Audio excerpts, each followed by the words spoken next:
Okay, hello everyone, welcome to the seventh lecture of teaching aptitude. अभी तक हम लोगों ने टीचिंग एप्टीट्यूड में बहुत सारे कॉन्सेप्ट्स कवर किए फ्रॉम बेसिक टू एडवांस, और हम लोगों ने अभी तक 6 लेक्चर्स बनाए। तो आई होप आपने वो लेक्चर्स देख लिया। अगर नहीं देखा हो तो जाकर अभी देख ले, ताकि आपको इस लेक्चर के लिए एक हेल्प मिल जाए, ठीक है। और मैं इसका वन शॉट भी बनाने वाला हूं, तो आप चैनल को सब्सक्राइब रखें ताकि आपको यूजीसी नेट के कंप्लीट पेपर 1 और पेपर 2 कंप्यूटर साइंस के सारे लेक्चर्स मिले, ठीक है। तो चलिए बिना लेट किया शुरू करते हैं आज का टॉपिक। तो आज का टॉपिक जो है वो है द लर्निंग एनवायरनमेंट। पहला है the learning environment. Learning environment क्या होता है? देखो, कई सारे टाइप के लर्निंग एनवायरनमेंट होते हैं, जैसे हम लोगों ने पहले भी देखा है फॉर्मल लर्निंग। फॉर्मल लर्निंग क्या होता है? जो आपके इंस्टीट्यूशन में होता है, जैसे हम लोगों ने पहले भी देखा है, जो स्कूल्स वगैरह कॉलेजेस वगैरह में जो लर्निंग होते हैं एक स्ट्रक्चर्ड वे में होता है, जिसके बाद जो लर्निंग के बाद हम लोग को डिग्री मिलता है, उसको क्या बोलते हैं? Formal learning. Non formal learning क्या होता है? जो फ्लेक्सिबल होता है, अनस्ट्रक्चर्ड होता है, जबकि इसमें कोई सर्टिफिकेशन या डिग्री नहीं मिल रहा होता, ठीक है।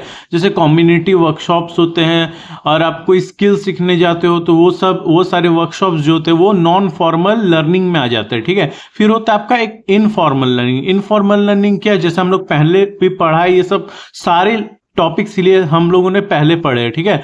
तो वही सब रिपीट हो रहा है बस, तो जल्दी जल्दी कराता हूं इसे। Incidental and unplanned. देखो, इनफॉर्मल क्या होता है? जो आप मान लो कि डेली लाइफ में कुछ कुछ सीखते रहते हो, आपकी लाइफ में इवेंट्स होते रहते हैं ना, तो उनसे जो भी आप सीखते हो वो इनफॉर्मल लर्निंग में आ जाता है, ठीक है।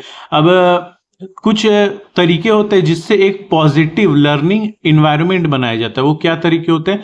पहला तो आपका जो फिजिकल स्पेस। देखो, जहां आप बच्चे पढ़ रहे हैं, जो क्लास में पढ़ रहे हैं, उसका एयर क्वालिटी अच्छा होना चाहिए।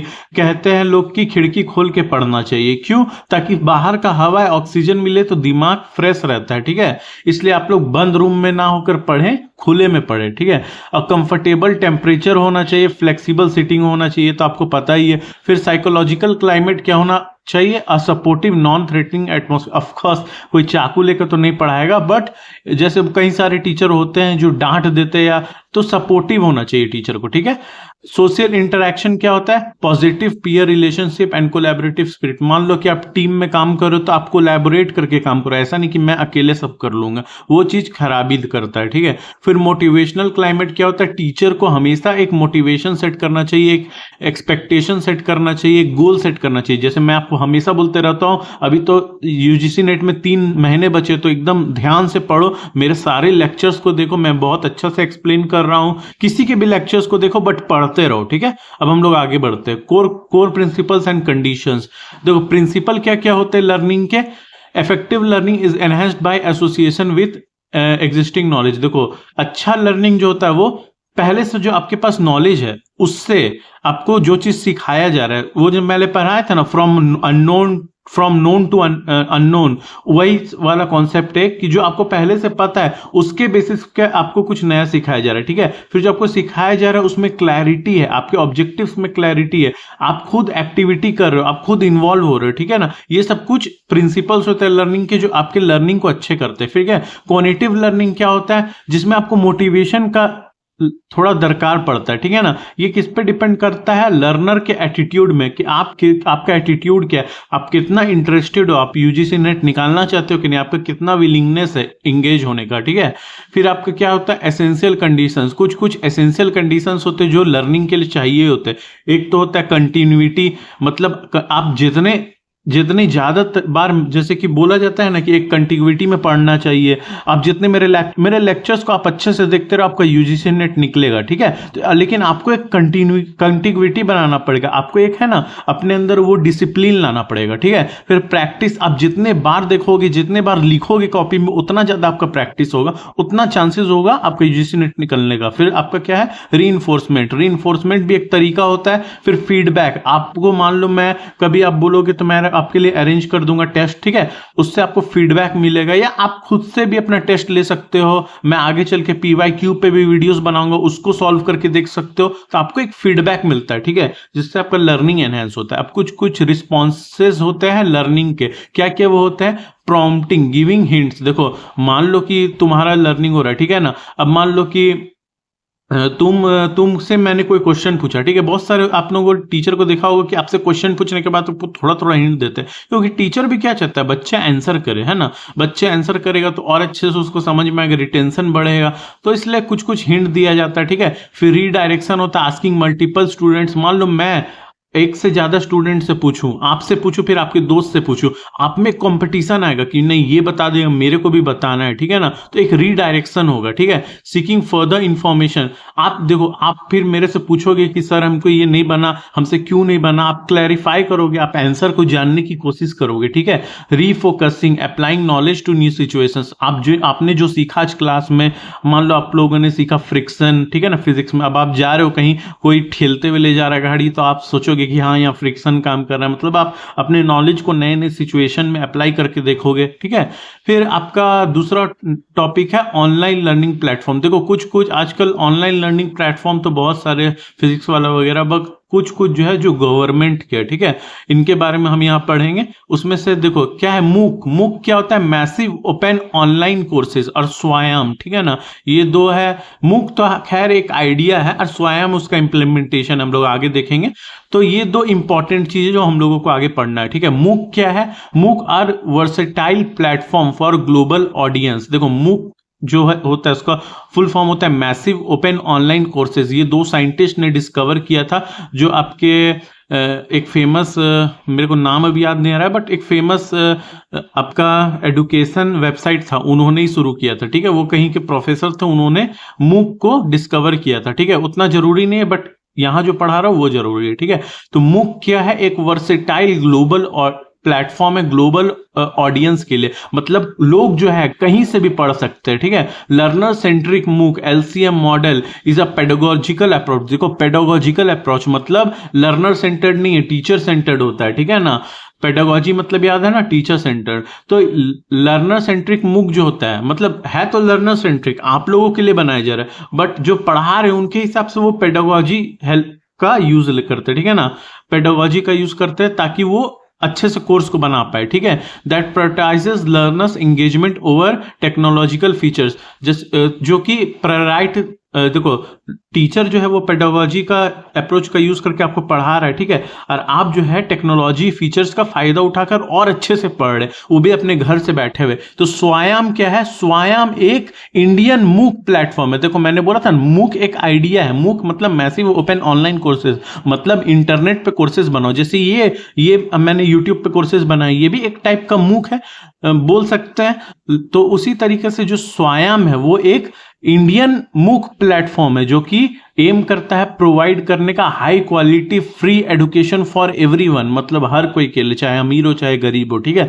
एवरीवेयर, हर जगह कहीं भी आप बैठे हो वहां से आप पढ़ सकते हो, ठीक है। Focusing on 3 principle, access, equity and quality. ये 3 प्रिंसिपल्स पे फोकस करते हैं कि हर कोई को इस एजुकेशन का एक्सेस हो, हर कोई को इक्विटी हो, हर कोई को इक्वल अमाउंट में एडुकेशन मिले, और क्वालिटी अच्छा होना चाहिए एडुकेशन का, ठीक है, क्योंकि आईआईटी वगैरह इसमें कोर्सेज प्रोवाइड करते हैं, तो क्वालिटी ऑफ कोर्स अच्छा ही होता है, ठीक है ना। इनके 4 क्वाड्रेंट्स क्या होते हैं, वीडियो ट्यूटोरियल्स। देखो पहले तो ये आपको वीडियो ट्यूटोरियल्स प्रोवाइड करते हैं, अच्छे कॉम्प्रिहेंसिव वीडियो ट्यूटोरियल्स प्रोवाइड करते हैं। फिर आपको ये ई कंटेंट देते हैं, पीडीएफ वगैरह देते हैं, आपका टेस्ट लेते हैं कभी कभी वीकली या मंथली, और कुछ कुछ डिस्कशन फोरम्स रहता है जहां आपको डाउट्स आ रहे तो आप प्रोफेसर से पूछ सकते हो, ठीक है ना। तो ये बहुत ही अच्छा इनिशिएटिव है भारत सरकार की तरफ से, ताकि देखो मेरे को सबसे अच्छे इसके बारे में क्या लगता है कि चाहे अमीर हो चाहे गरीब, सब इसको देख सकता है अगर उसके पास इंटरनेट हो, ठीक है ना। ये इसके 9 नेशनल कोऑर्डिनेटर्स है, वो कौन कौन है,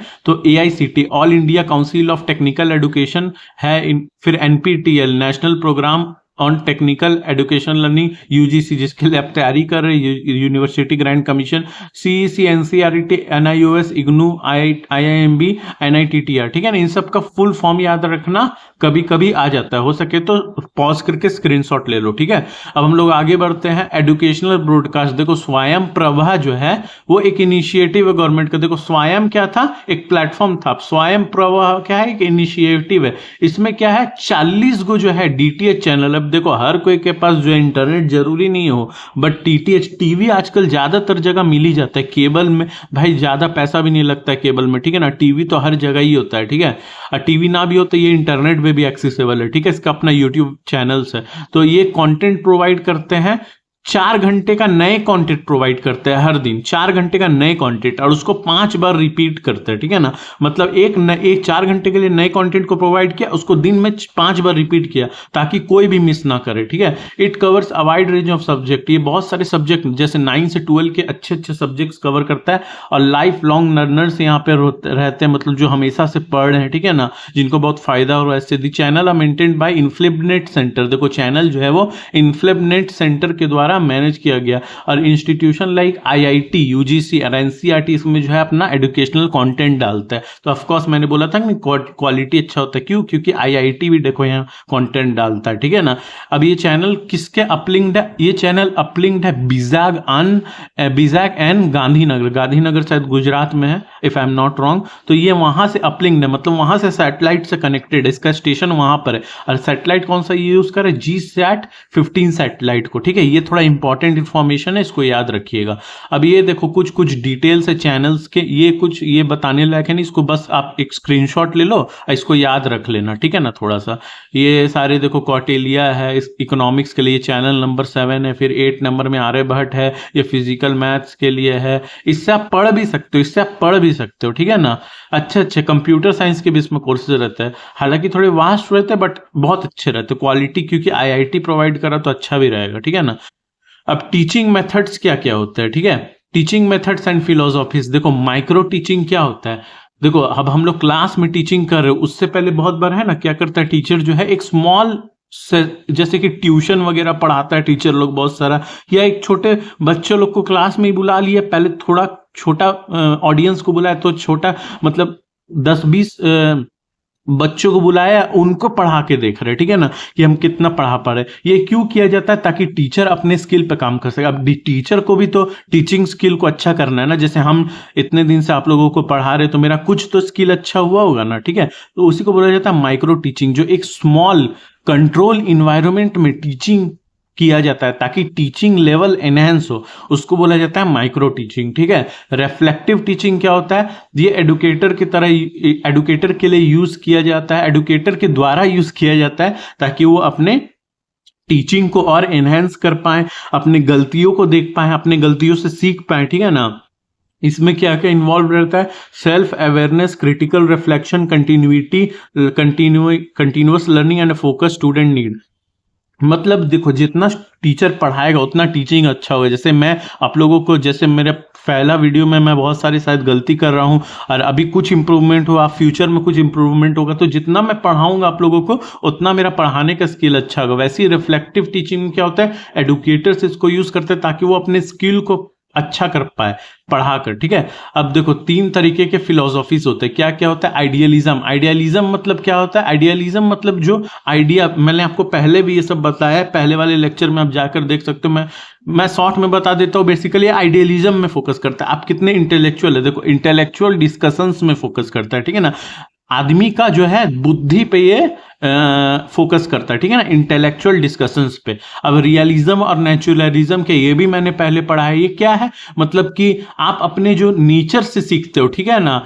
आप नेचर में जाओगे, पहाड़ में ट्रेकिंग करोगे, आपको कोई मान लो कोई कहीं से गिर गए, फिर आपको टेटनस का सुई लेना पड़ा, तो आपको पता चला कि हाँ गिरने से टेटनस का सुई लेना पड़ता। मतलब नेचर से आप सीख रहे हो, ठीक है ना। या कोई भी आप नेचर में चलेगा, वहां से कुछ भी सीख रहे हो, उसको रियलिज्म या नेचुरलिज्म में डाल सकते हो, ठीक है। अब प्रेगमेटिज्म क्या होता है? Focuses on practical real world, मतलब ये रियल वर्ल्ड सॉल्विंग होता है, ठीक है ना। मतलब जो रियल वर्ल्ड प्रॉब्लम्स है उसको आप सॉल्व कर रहे हो, एक प्रोजेक्ट बेस्ड लर्निंग कर रहे हो। आप एक प्रोजेक्ट ले रहे हो, हाँ ये प्रॉब्लम है, इसको हमको सॉल्व करना है, इसके अराउंड हमने एक प्रोजेक्ट बनाया, अब उस प्रोजेक्ट पे काम कर रहे हैं, ठीक है। तो वो हो गया प्रैग्मेटिज्म। ये सब पहले पढ़ाया है, ठीक है, पहले वाले वीडियोस को एक बार जाकर देख लेना। एग्जिस्टेंशियलिज्म क्या होता है? Promotes student centred learning that focuses on individual needs, self reflection and open dialogue. मतलब जो आपके जो स्टूडेंट है, स्टूडेंट सेंटर्ड होता है, ठीक है ना। जो स्टूडेंट का अपना कुछ सोच है, अपना कुछ सेल्फ रिफ्लेक्शन है, उस पे ये सब चीज रिफ्लेक्ट करता है, ठीक है ना।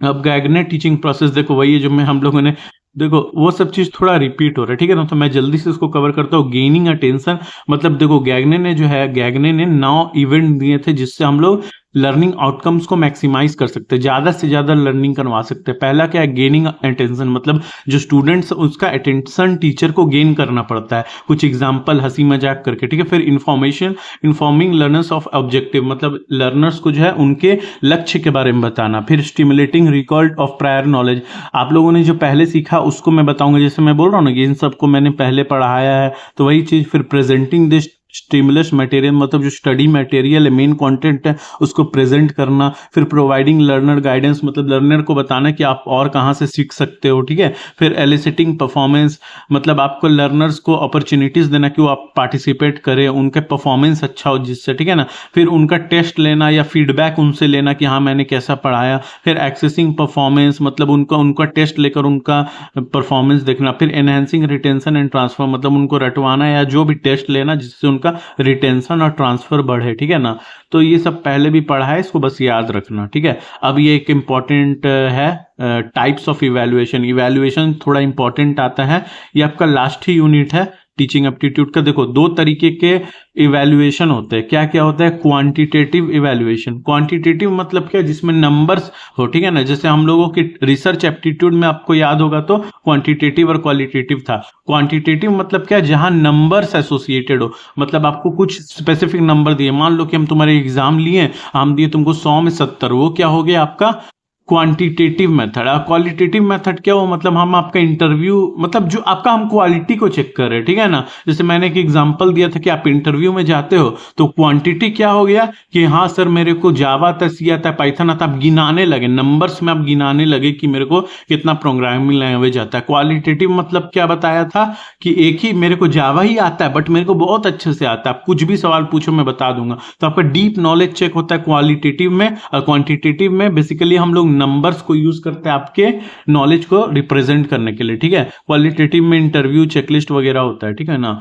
अब आगे बढ़ते हैं, evaluation bye phase of instruction. देखो कुछ कुछ इवैल्यूएशन टेक्निक्स होता है, ठीक है। पहला क्या होता है, placement evaluation occurs before instruction to access a student prior knowledge and skills behaviour, ठीक है ना। प्लेसमेंट एवेल्युएशन क्या होता है, जो कि किसी स्टूडेंट के कोई इंस्ट्रक्शन देने से पहले उसका नॉलेज चेक किया जाता है, ठीक है ना। जैसे कि कोई आप प्लेसमेंट पे तो बैठे हो गया, कोई एंट्रेंस एग्जाम तो दिया ही होगा, वो सब क्या होता है, यही होता है, ठीक है ना। आपका प्लेसमेंट इवैल्यूएशन होता है जिसमें आपका प्रायर नॉलेज को चेक किया जाता है, आपका बिहेवियर को चेक किया जाता है, ठीक है ना, एंट्री बिहेवियर को। फिर आप जब कंपनी में घुस गए तब तो आपको बहुत कुछ सिखाया ही जाएगा, ठीक है। फिर आपका क्या आता है, formative evaluation conducted during a course.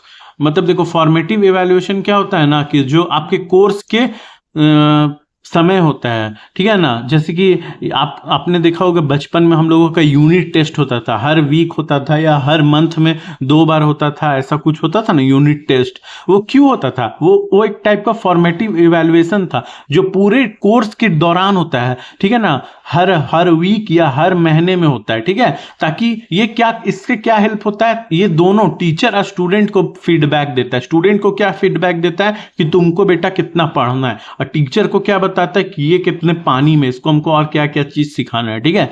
ये आपका हेल्प करता है आइडेंटिफाई करने के लिए एरर को और इंप्रूव करने के लिए इंस्ट्रक्शन को, ताकि टीचर भी समझ जाए हमको इसको और थोड़ा ज्यादा समझाना है इसका। जैसे कि मैंने आपको बताया यूनिट टेस्ट और क्विजेस होता है, ठीक है। अब डायग्नोस्टिक इवैल्यूएशन क्या होता है, a more in depth form of formative evaluation, it identifies the root cause of a student learning problems. ये डायग्नोस से आप क्या समझते हैं, हम लोग डायग्नोस कब करते हैं, एक डॉक्टर डायग्नोस करता है पेशेंट को, क्यों करता है, ताकि उसका बीमारी, उसका जड़ जान सके बीमारी का। तो इसमें भी डायग्नोस्टिक इवैल्यूएशन क्यों होता है, ताकि हम लोग उसका रूट कॉज जान सके, आखिर इस लर्नर को आखिर क्या दिक्कत है भाई सज्जन को, है ना, मोदी जी बोलते हैं ना। तो वही रूट कॉज हम पता कर रहे, क्यों वो नहीं सीख पा रहा है, ठीक है ना, उसको बोला जाएगा डायग्नोस्टिक इवैल्यूएशन, ठीक है। फिर समेटिव इवैल्यूएशन क्या होता है, ये एंड में होता है, जैसे एंड सेमेस्टर होता था ना, हम लोग का पूरा कोर्स कंप्लीट हो जाता था, बीच में यूनिट टेस्ट होता था, वो हो गया आपका फॉर्मेटिव इवैल्यूएशन, और आखिरी में एंड सेम होता था। था, वो होता है आपका समेटिव एवेल्युएशन, जो बताता है कि आपने पूरे साल क्या क्या सीखा। ये आपको फाइनल ग्रेड दिलाता है, ठीक है, जैसे कि फाइनल मार्क्स या प्रोजेक्ट का आउटकम्स होता है, वो सब क्या होता है, समेटिव एवेल्युएशन। आपने पूरे साल क्या किया, आपने क्या क्या क्या सीखा, वो सब ये सब आपको रिपोर्ट करता है, टीचर को एज वेल एज स्टूडेंट को, ठीक है। अब नॉर्म रेफरेंस्ड और क्राइटेरियन रेफरेंस्ड इवैल्यूएशन क्या होता है, ठीक है। देखो, क्राइटेरियन रेफरेंस्ड इवैल्यूएशन क्या होता है, compare a student performance to a predetermined set of criteria, the goal is to see that a student has achieved a mastery on learning objectives। देखो, मतलब एक कुछ क्राइटेरिया सेट कर दिया गया है। हाँ, जैसे कि हम लोग का स्कूल में नहीं होता था कि ए ग्रेड आया किसी का, बी ग्रेड आया, सी ग्रेड आया, फेल हो गया या एक्सीलेंट हो गया, वो क्या है, क्राइटेरियन रेफरेंस इवैल्यूएशन है, जहां एक स्पेसिफिक एक क्राइटेरिया सेट किया गया। हाँ, इससे ज्यादा लाए तो बच्चा थोड़ा इंटेलिजेंट है, इससे थोड़ा कम लाए तो बच्चा पे और मेहनत करने का जरूरत है। तो वही हो गया आपका क्राइटेरियन रेफरेंस्ड इवैल्यूएशन, जिसमें एक क्राइटेरिया सेट कर दिया जाए, ठीक है। नॉर्म रेफरेंस्ड इवैल्यूएशन क्या होता है, ये आपका कंपेयर करता है स्टूडेंट का परफॉर्मेंस को नॉर्म ग्रुप में, मतलब एक ग्रुप से कंपेयर करता है। वही आपको जो परसेंटाइल होता है ना, आप लोग जो एग्जाम देखो यहां पर लिखा ना परसेंटाइल, जो आप लोग मान लो जेईई मेंस दिए होंगे वहां परसेंटाइल, तो परसेंटाइल क्या होता है, बेसिकली कितने स्टूडेंट आपसे पीछे है या कितने स्टूडेंट आपसे आगे है, वो बताता है परसेंटाइल। तो वहां पर क्या होता है, आपका जो परफॉर्मेंस है वो आपके जो पीयर स्टूडेंट्स है, आपके जो कंपेटिटर्स है, उनका परफॉर्मेंस से मापा जा रहा है कि आप उनसे कितने आगे, आप कितने लोगों से आगे, ठीक है ना। ये आजकल नया चल गया है, परसेंटाइल ही यूज होता है ज्यादातर जगह, ठीक है। आजकल यूजीसी नेट में भी शायद परसेंटाइल ही होता है ना। तो नॉर्म रेफरेंस्ड इवैल्यूएशन उसको कहते हैं, जो उसमें आपका परफॉर्मेंस को आपके कॉम्पिटिटर्स के या एक किसी ग्रुप के परफॉर्मेंस से कंपेयर किया जाए, ठीक है। अब कुछ कुछ टेस्ट होता है, क्या होता है, डायग्नोस्टिक टेस्ट। डायग्नोस्टिक से आप क्या समझ रहे हैं कि मतलब स्टूडेंट का जो स्ट्रेंथ है, वीकनेस है, उसको मेजर करने के लिए। एप्टीट्यूड टेस्ट क्या होता है, एप्टीट्यूड टेस्ट होता है किसी स्टूडेंट को कितना इंटेलिजेंट, वो सब एप्टीट्यूड उसका स्किल्स को देखने के लिए। अचीवमेंट टेस्ट क्या होता है, किसी स्टूडेंट ने कितना क्या अचीव किया उसको टेस्ट करने के लिए। प्रोफिशिएंसी टेस्ट क्या होता है कि स्टूडेंट जो है वो कितना प्रोफिशिएंट है, मास्टर है अपने स्किल्स में, ठीक है। इंटेलिजेंस टेस्ट क्या होता है, आपका उस स्टूडेंट का कितना आईक्यू है। पर्सनालिटी टेस्ट क्या है, उसका स्टूडेंट का एटीट्यूड या बिहेवियर क्या। ये सब सिंपल चीज है, सबको बस याद रखना, ठीक है। कॉग्निटिव असेसमेंट क्या होता है, आपका measures understanding, reasoning and knowledge acquisition typically through traditional test. मतलब ये आपके जो ट्रेडिशनल टेस्ट जो आपके जो है रीजनिंग नॉलेज को चेक करते हैं, ठीक है ना। परफॉर्मेंस असेसमेंट क्या होता है, आपके स्टूडेंट के परफॉर्मेंस को चेक करता है, वो कितने रियल वर्ल्ड टास्क कर पा रहा है। पोर्टफोलियो मतलब आपका एक पोर्टफोलियो बना, आपको ये सब चीज आता है, आपने बोला आपको जावा पाइथन आता, मैं वो सब का टेस्ट लूंगा, ठीक है, देखने के लिए आपको सही में आता है कि नहीं। इंटरिम बेंचमार्क असेसमेंट क्या होता है, जो आपके एक बेंचमार्क सेट किया जाता है और उसके आगे आपका परफॉर्मेंस को, प्रोग्रेस आपका कितना और उसको नापा जाता है, ठीक है। डायनेमिक असेसमेंट क्या होता है, जो कि स्टूडेंट का पोटेंशियल को नापा जाता है, ठीक है ना, असेसमेंट ले लेके। सिनॉप्टिक असेसमेंट क्या होता है, measure the student ability to integrate knowledge and skill across multiple topics. मतलब स्टूडेंट जो है अपना नॉलेज और स्किल को कितने जगह कितने टॉपिक्स में और यूज कर पाता है, वो देखा जाता है। एपेसेटिव असेसमेंट क्या होता है, evaluates a learner student progress against their own previous performance. मतलब स्टूडेंट ने पहले क्या स्कोर किया था और अभी क्या स्कोर किया, उससे कितना बढ़ा है, उसका खुद का ग्रोथ क्या हो रहा है, वो एपेसेटिव असेसमेंट में चेक किया जाता है। स्कॉलस्टिक असेसमेंट क्या होता है, broad term for academic evaluation including standardisation test, teacher made test and performance task. मतलब जो एकेडमिक एवेल्युएशन होता है, स्टैंडर्डाइज टेस्ट होता है, जो आपके स्कूल्स वगैरह में होता है, ठीक है ना। तो ये सब अब बस याद रखना इन सबको, ठीक है ना। हो सके तो पॉज करके पढ़ लो, और जैसा कि मैंने बताया वो सब ध्यान में रखना, बस ये सब उतने मतलब है इंपॉर्टेंट ही है, ठीक है। और आखिरी आपका टॉपिक है ग्रेडिंग सिस्टम। ग्रेडिंग क्या होता है, जैसे आपको ग्रेड दिया जाता है, ए बी सी दिया जाता है ना, वही सब है ग्रेडिंग सिस्टम, ठीक है ना। तो डायरेक्ट ग्रेडिंग क्या होता है, जिसमें आप लोगों को डायरेक्टली ग्रेड दिया जाता है अकॉर्डिंग टू, जिसमें आपको डायरेक्टली ग्रेड दिया जाता है, ठीक है ना। इनडायरेक्ट ग्रेडिंग क्या होता है, जिसमें आपका मार्क्स को कन्वर्ट कर दिया जाता है ग्रेड में, कि आपका मार्क्स है 70 तो आपको ए ग्रेड दिया जाएगा, आपका मार्क्स है 60 तो आपको बी ग्रेड दिया जाएगा, होता है ना, फर्स्ट डिवीजन सेकंड डिवीजन, वही सब है, ठीक है। एब्सोल्यूट ग्रेडिंग क्या होता है, जिसमें फिक्स्ड स्टैंडर्ड होता है, मतलब ग्रेड फिक्स्ड है, ठीक है ना, कि 70 मिलेगा तो ए ही मिलेगा। रिलेटिव क्या है, उसमें चेंज होता है ग्रेडिंग, ठीक है ना, ग्रुप के परफॉर्मेंस के अकॉर्डिंग। मतलब आपका ग्रेड ए 60 में भी आ सकता है, अगर पूरा ग्रुप का ही खराब परफॉर्मेंस है तो ग्रेड को कम कर दिया जाए, या पूरा ग्रुप का अच्छा परफॉर्मेंस है तो ग्रेड बढ़ा दिया जाए, ठीक है ना, वो रिलेटिव होता है, ठीक है।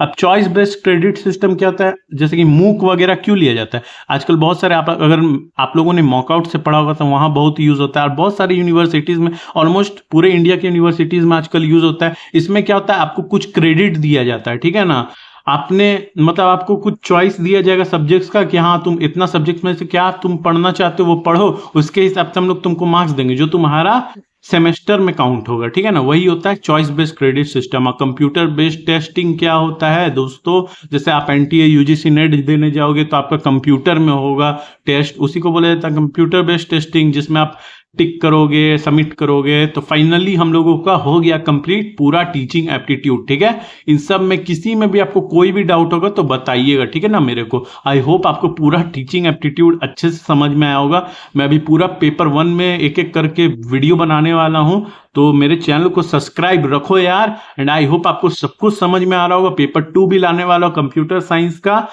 और 3 महीने बचे हैं बच्चों, अच्छे से तैयारी करो, यूजीसी नेट को इस बार फोड़ना है, ठीक है। All the best, thank you.